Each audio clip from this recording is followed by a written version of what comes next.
Welcome to Films and Stars على قناة MBC4 Edits. Insider's Guide to the Movies.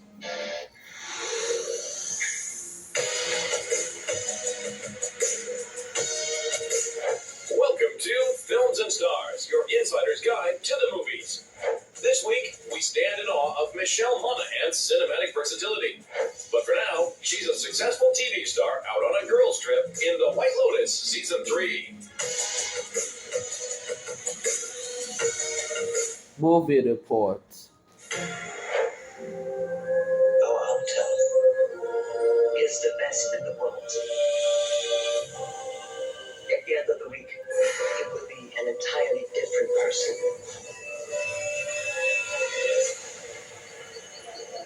To Thailand and a week of new memories. Fans of quirky dark comedy rejoice as the third season of the popular series The White Lotus is finally upon us.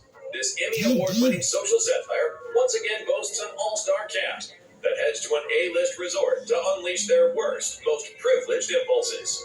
Written and directed by Mike White, this batch of episodes brings us to a new White Lotus hotel in a brand new location with a largely new cast, who were all very much into the earlier seasons.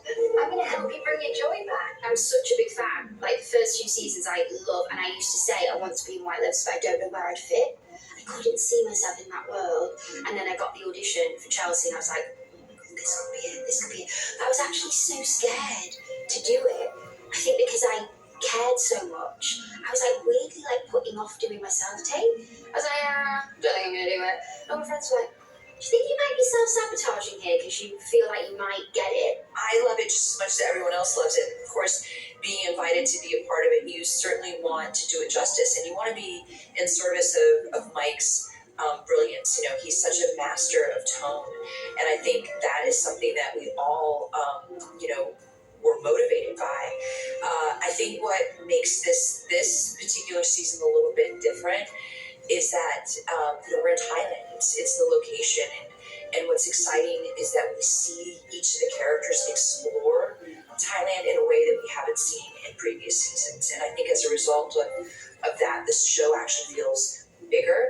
So many great locations. We moved around a ton. We switched hotels so many different times, and just to really explore the beauty of the island. I feel like Thailand's a character this season, and we get to see so much of it. Since the first season rolled out back in 2021, the series من انطلاق الموسم الأول عام 2021 أصبح المسلسل مشهور.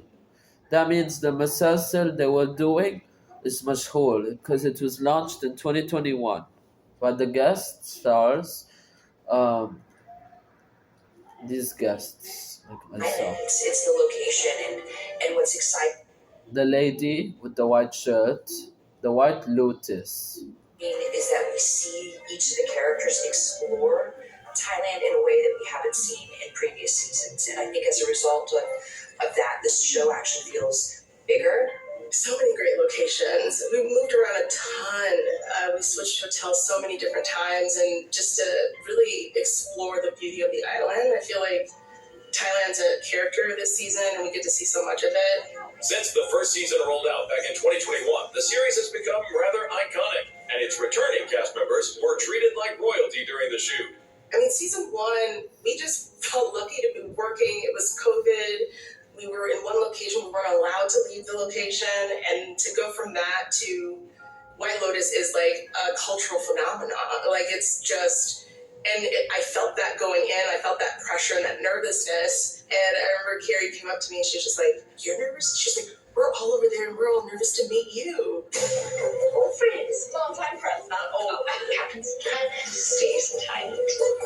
So I play Jacqueline Lemon. I play a Hollywood famous television actress, and our storyline is that I go on a girls' trip with my childhood best friends, and we're looking to kind of reconnect and really just have a really great time. And then as the season progresses, of course, as we know, White Lotus, the facade starts to kind of melt away a little bit. We start to see some cracks in the exterior. Such a wellness center. You should get a facial.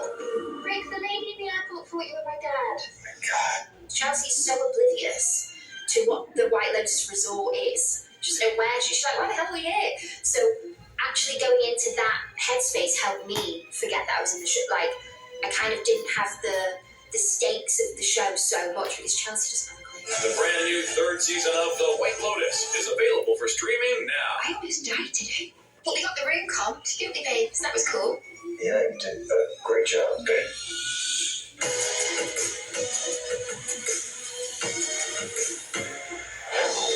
Michelle Monaghan started her career in showbiz as a model before segueing into acting. She soon became known for her versatility, surprisingly good in everything from comedy to action to intense drama.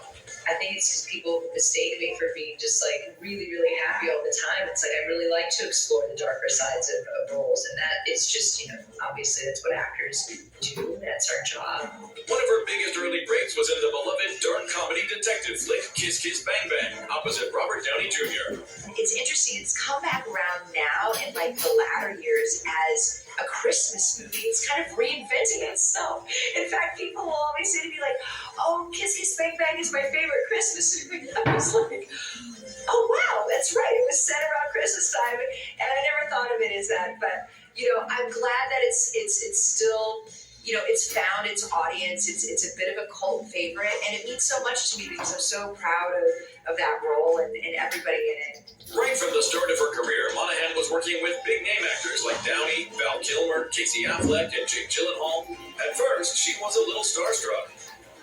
I'm nervous to meet everybody that I could potentially work with, and then you realize that they're just like you and they're just doing their job and everybody's just so nice and welcoming at the end of the day that it makes it much easier. Michelle has appeared in several rom-coms, such as Maid of Honor and The Heartbreak Kid, and knows that being funny is harder than it looks. Definitely think comedy is more challenging for me than drama. It's all about the timing in comedy. So, yeah, it's definitely a challenge, especially after you do something 10 or 15 or 20 times, and then it's sort of not that funny anymore. It's sort of you've told the joke how many times, and it's not good. So it's always nice to then be able to use improv and things like that. Among the big blockbusters on her resume is the Mission Impossible series, where she played the wife of Tom Cruise's character. She joined the team in the third installment, in which she gets kidnapped by a villainous Philip Seymour Hoffman. That was just such an extraordinary experience from beginning to end. Certainly that film, I think one of my first days on set actually was the scene it was the opening scene of that film with Philip and Tom. As intense as it looked like, of course. Philip's such a tremendous actor and, just such a talent we were so fortunate to be graced with. 2021 found her back with her Gone Baby Gone co-star Casey Affleck for the psychological thriller Every Breath You Take. Well, listen, that movie remains, a highlight. I'm very proud of that movie. And so this was a really great opportunity to kind of creatively reunite with Casey. And once we got in that creative space again, I was reminded of, really what a tremendous actor he is. Michelle Monaghan is clearly one of the most versatile stars in the business. Well, I think it's predominantly like that I get to learn so much about myself, and it's really challenging for me, and I feel really, I'm always in awe of it, and sort of the fears that it kind of brings up in me, and I really just like going for it at the end of the day and sort of kind of tackling those fears, I guess, and it's really fulfilling.